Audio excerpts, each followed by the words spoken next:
ಸುಶಾಂತ್ ಅವರೇ ನಮಸ್ಕಾರ. ನಮಸ್ಕಾರ.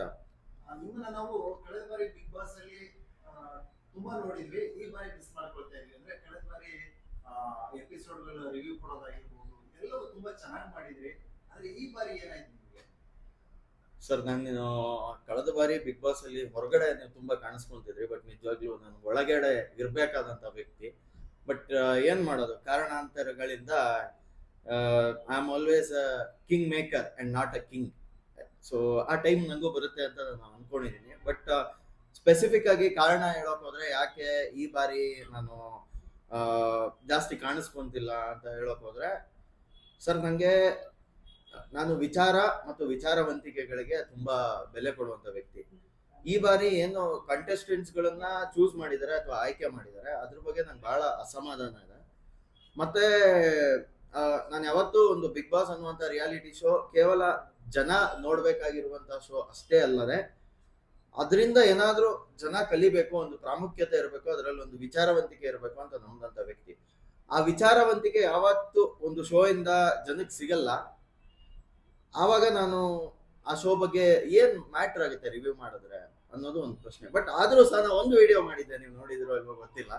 ನನ್ನ ಸ್ನೇಹಿತೆ ಐಶ್ವರ್ಯ ಸಿಂಧೋಗಿ ಅವರು ಆಕ್ಚುಲಿ ಬಿಗ್ ಬಾಸ್ ಒಳಗೆ ಹೋದಾಗ I was very happy that she got selected. ಯಾಕಂದ್ರೆ ಐ ಥಿಂಕ್ ನಾನು ಇಂಜಿನಿಯರಿಂಗ್ ಓದ್ಬೇಕಾದ್ರೆ ಶಿ ವಾಸ್ ದ ಫಸ್ಟ್, ನನ್ನ ಸೀನಿಯರ್ದು friend. So she was the first person who came to my college. ನನ್ನ ಕಾಲೇಜ್ ಇಂಜಿನಿಯರಿಂಗ್ ಟೈಮ್ ಅಲ್ಲಿ ಬಂದಿದ್ರು. ಅವಾಗ ನಾನು ಒಂದು ಫೋಟೋ ತಗೊಂಡಿದ್ದೆ. ಇವತ್ತು ನನ್ನ ಪರ್ಸನಲ್ ಪ್ರೊಫೈಲ್ ಅಲ್ಲಿ that is the first photo, ನಾನು ಇವತ್ತಿಗೂ ಡಿಲೀಟ್ ಮಾಡಿಲ್ಲ.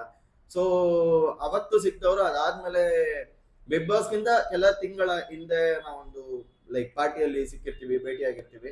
ಸೊ ಆ ಟೈಮಲ್ಲೂ we shared a very good friendly bond. Actually ಹೇಳ್ಬೇಕಂದ್ರೆ ಅವ್ರ ಬಗ್ಗೆ, ಅವರ ಬ್ಯಾಕ್ ಗ್ರೌಂಡ್ ಬಗ್ಗೆ ಅಷ್ಟೊಂದು ನಂಗೆ ಗೊತ್ತಿರ್ಲಿಲ್ಲ. But the day she went inside Bigg Boss reality show, ಅವರ ಫ್ಯಾಮಿಲಿ ಬಗ್ಗೆ, ಅವ್ರು ಎಷ್ಟು ಕಷ್ಟಪಟ್ಟಿದ್ರು ಅನ್ನೋದ್ರ ಬಗ್ಗೆ ಎಲ್ಲ ಗೊತ್ತಾಯ್ತು. ಅದಾದ್ಮೇಲೆ ಅವರು ಹೇಳ್ತಾ ಇದ್ರು, ನನ್ ಸೆಕೆಂಡ್ ಟೈಮ್ ಅಲ್ಲಿ ಸಿಕ್ತಾಗ, ಏನ್ ನೀವು ಮತ್ತೆ ಸಿಕ್ಬಿಟ್ರಿ, ನಿಮ್ಮಿಂದ ಯಾರ್ಯಾರೋ ಎಲ್ಲೆಲ್ಲೋ ಹೋದ್ರು, ನೀವ್ ಯಾವಾಗ ಹೋಗ್ತೀರಾ, ಹಂಗೆ ಹಿಂಗೆ ಅಂತ ಹೇಳ್ತಿದ್ರು. ಸೊ ಅವಾಗ ನಾನು ಅನ್ಕೊಂಡೆ, ಏನಪ್ಪಾ ನಾನ್ ಯಾವಾಗ ಹೋಗ್ತೀನಿ. ಬಟ್ ನನಗ್ ಶಾಕೆ ಆಗಿದ್ದೇನಂದ್ರೆ, ನನಗ್ ಕೇಳಿರೋ ವ್ಯಕ್ತಿ ಅವರೇ ಹೋಗ್ಬಿಟ್ರು ಅಂತ. ರೈಟ್, ಅದು ಶಾಕು ಆಯ್ತು, ಬಟ್ ಅಷ್ಟೇ ಖುಷಿ ಆಯ್ತು. ಯಾಕಂದ್ರೆ ತುಂಬಾ ಒಳ್ಳೆ ಹುಡುಗಿ Aishwarya Sindhogi. And I think one of the aspiring candidate ಫಿನಾಲೆವರೆಗೂ ಇರ್ಬೇಕು ಅಂತಂದ್ರೆ, ನಾನು ಅದೇ ಕಾರಣದಿಂದ ನಾನು ರಿವ್ಯೂ ಮಾಡೋದು ಬಿಟ್ಟೆ ಬ್ರದರ್.